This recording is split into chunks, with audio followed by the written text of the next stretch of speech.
Alhamdulillahi maliki haqqil mubin alladzi habbana bil iman wal yaqin. Wassalatu wassalamu ala sayyidil mursalin wa ala alihi wa sahbihi ajma'in. Amma ba'du. Puja beserta puji mari kita panjatkan kepada Ilahi Rabbi yang Maha Suci, yang menguasai langit dan bumi, menggilir hidup dan mati. Rahmat dan salam semoga selalu tercurah limpahkan kepada baginda alam yang menjadi suri tauladan di tengah kejahiliahan, yakni Habibana wa Nabiyana Muhammad sallallahu alaihi wasallam. Tak lupa pada para keluarganya, sahabatnya, tabi'in dan tabi'atnya, hingga kepada kita selaku umatnya, mudah-mudahan mendapatkan syafaat yaumil qiyamah. Amin ya Allah ya rabbal alamin. Yang saya hormati dan saya takzimi para kiai, para ustadz ustazah, para ibu, para bapak, para sepuh, mudah-mudahan Allah muliakan, disehatkan jasmani dan rohaninya, dipanjangkan usianya, diberkahkan ilmunya, diberkahkan milik dan rezekinya. Amin ya Allah ya rabbal alamin. Yang saya hormati para pemuda-pemudi seperjuangan, yang saya rindukan dan yang merindukan saya, mudah-mudahan diistiqomahkan dalam bertolabul ilmi untuk mendapatkan ridho ilahi. Hadirin rahimakumullah, kita semua sekarang berada pada bulan Rabiul Awal. Dengan memasuki bulan Rabiul Awal ini, kita sebagai umat Islam diingatkan oleh suatu peristiwa yang besar nilainya, yakni lahirnya Nabi kita Muhammad sallallahu alaihi wasallam. Beliau lahir ke muka bumi ini dengan membawa seperangkat ajaran-ajaran Islam, sehingga yang asalnya kita ini hidup di alam kegelapan menuju hidup yang terang benderang. Kehebatan dan kemuliaan Rasulullah sallallahu alaihi wasallam di antaranya menjadi seorang pemimpin yang selalu mengutamakan kepentingan rakyatnya dan selalu mengutamakan akhlakul karimah.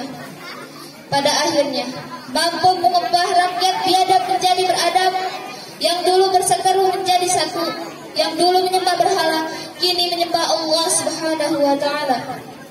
Saking hebatnya Rasulullah namanya diabadikan oleh Michael Hart di dalam bukunya yang berjudul 100 orang yang paling bersejarah dalam dunia. Dan Rasulullah diposisikan sebagai ranking pertama. Rasulullah diposisikan sebagai ranking pertama karena tidak ada selain Nabi Muhammad sallallahu alaihi wasallam yang mampu menjadi seorang pemimpin baik skala dunia maupun agama. Sebagaimana firman Allah Subhanahu wa taala dalam surat Al-Ahzab ayat 21. A'udzu billahi minasy syaithanir rajim. Bismillahirrahmanirrahim. Laqad kana lakum fi Rasulillahi uswatun hasanah. Al-ayah. Sadaqallahul adzim. Hadirin rahimakumullah, Rasulullah merupakan figur yang luhur, contoh yang sangat tinggi yang harus kita ikuti dengan sepenuh hati, baik perkataannya, perbuatannya, maupun ketetapannya. Untuk meneladani Rasulullah dalam aspek pemimpin ada dua kriteria yang harus ada pada seorang pemimpin. Yang pertama, memiliki sifat pandai. Yang kedua, memiliki sifat adil. Yang pertama, seorang pemimpin harus memiliki sifat pandai, karena di antara sifat keutamaan Rasul ada yang namanya fatonah. Yang kedua, seorang pemimpin harus memiliki sifat adil, karena di antara 7 golongan yang akan mendapatkan naungan dari Allah Subhanahu wa taala, yang paling pertama adalah seorang pemimpin yang mencintai keadilan. Jikalau seorang pemimpin hanya memiliki sifat pandai tapi tidak adil, maka bisa jadi pemimpin ini yang akan mempengaruhi umatnya. Betul? Begitu pula sebaliknya. Jikalau seorang pemimpin hanya memiliki sifat adil tapi tidak pandai, maka bisa jadi pemimpin ini yang akan dipengaruhi oleh umatnya. Oleh karena itu, seorang pemimpin harus bercermin dan mengikuti strategi Rasul dalam memimpin dan mengemban amanah, yakni selalu mengutamakan kepentingan rakyatnya dan selalu mengutamakan akhlakul karimah. Hadirin rahimakumullah, masih banyak akhlakul karimah Rasul yang harus kita teladani dalam kehidupan sehari-hari. Di antaranya sifat sabar. Sabar dalam menghadapi musibah, sabar dalam ketaatan atas perintah Allah, dan sabar dalam menjauhi kemaksiatan. Kenapa kita harus memiliki sifat sabar? Emang kalau sabar dapat kipas angin cantik? Enggak. Gelas cantik? Enggak. Piring cantik? Enggak. Atau dapat jodoh yang cantik seperti saya?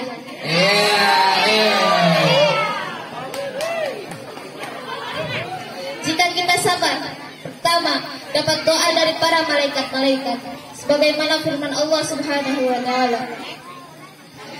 A'udzu billahi minasy syaithanir rajim. Bismillahirrahmanirrahim. Salamun alaikum bima sabartum fa ni'ma uqbad-dar. Sadaqallahul adzim. Dapat doa dari para malaikat-malaikat di dalam surga. Maka jika ingin didoakan oleh para malaikat, maka rajin-rajinlah bersabar. Yang kedua, sabar itu penyebab kita masuk surga. Allah siapkan surga bagi orang-orang yang sabar. Di antaranya sabarnya Siti Asyah dari suaminya Fir'aun yang tingkat kekejamannya sangat tinggi hingga tega membunuh para bayi yang terlahir sebagai laki-laki. Jadi para lelaki yang sekarang masih ada berarti itu sisa Fir'aun. Karena kesabaran Asyah, beliau dijamin masuk surga oleh Allah Subhanahu wa taala.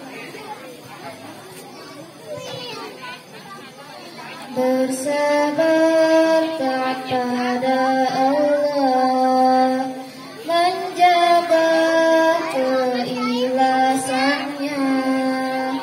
Setiap dirimu semoga langkahmu diiringi oleh rahmatnya. Setiap nafasmu seluruh hidupmu semoga diberkahi Allah. Semuanya alhamdulillah wa syukurillah. Bersyukur padamu ya Allah. Alhamdulillah wa syukurillah. Bersyukur padamu ya Allah. Hadirin rahimakumullah, akhlak Rasul selanjutnya yang harus kita teladani yakni sifat ikhlas. Ikhlas ada yang diaplikasikan secara sir, sembunyi-sembunyi, ada yang secara jahar, terang-terangan, dua-duanya sama. Kalau ikhlas secara sir, sembunyi-sembunyi untuk menghindari sifat riya. Sedangkan ikhlas secara jahar, terang-terangan untuk syiar agama, untuk memberikan contoh yang baik. Tapi kebanyakan yang beramal secara jahar terang-terangan biasanya lebih cenderung pada sifat riya. Ada yang tahu apa itu sifat riya? Enggak. Yang pertama, sifat riya itu ingin terlihat oleh orang lain. Yang kedua, sifat riya itu ingin pujian dan sanjungan dari orang lain. Jadi, hati-hatilah dalam beramal. Jangan sampai amal yang kita perbuat termasuk amal yang riya. Kalau tidak bisa beramal secara jahar terang-terangan karena takut riya, sebaiknya ikhlas secara sir, sembunyi-sembunyi, atau beramal dalam diam. Syukur-syukur kalau bisa dua-duanya, seperti sifat keikhlasan Rasulullah Sallallahu Alaihi Wasallam. Hadirin rahimakumullah, dalam rangka memperingati Maulid Nabi ini, mari kita sama-sama belajar belajar meneladani akhlak-akhlak Rasul, belajar mengamalkan kesabaran, keikhlasan, keteguhan hati sebagai bekal menjadi pribadi yang unggul.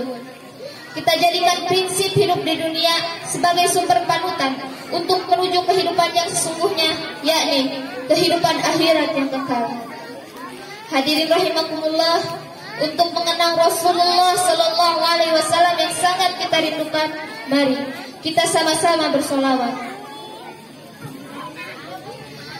Ya Rasulullah, salamun alaik, ya Rafi'a syani wa taraji, adfataya jiratal alami, ya uhailal judi wal darami. Mangga sasarengan. Ya Rasulullah, salamun alaik, ya Rafi'a syani wa daraji, atfataya jiratal alami, ya uhailal judi wal darami. Rasulullah, dalam mengenangmu kami susuri lembaran sirahmu, pahit getir perjuanganmu, membawa cahaya kebenaran. Engkau kaburkan pengorbananmu untuk umatmu yang tercinta, biar terpaksa menanggung derita, cekalnya hatimu menempuh ranjangnya tak terjangkau, tinggi bakatimu tidak tergambar, indahnya alammu tidak terbalas segala jasamu. Sesungguhnya engkau Rasul mulia, tabahkan hatimu, mana ku duga mengejar arti kesabaran, menjulang panji kemenangan, terukir namamu di dalam Al-Quran. Rasulullah, kami umatmu, walau tak pernah melihat wajahmu, kami coba mengingatimu, dan kami coba mengamal sunnahmu, kami sambung perjuanganmu, walau kami dicaci dihina, tapi kami tak pernah kecewa. Allah dan Rasul sebagai pembela. Sekian untayan kata dari saya. Mohon maaf apabila banyak kesalahan dan kealfaannya. Usikum wa nafsi bittaqwallah. Wassalamualaikum warahmatullahi wabarakatuh. Waalaikumsalam warahmatullahi wabarakatuh.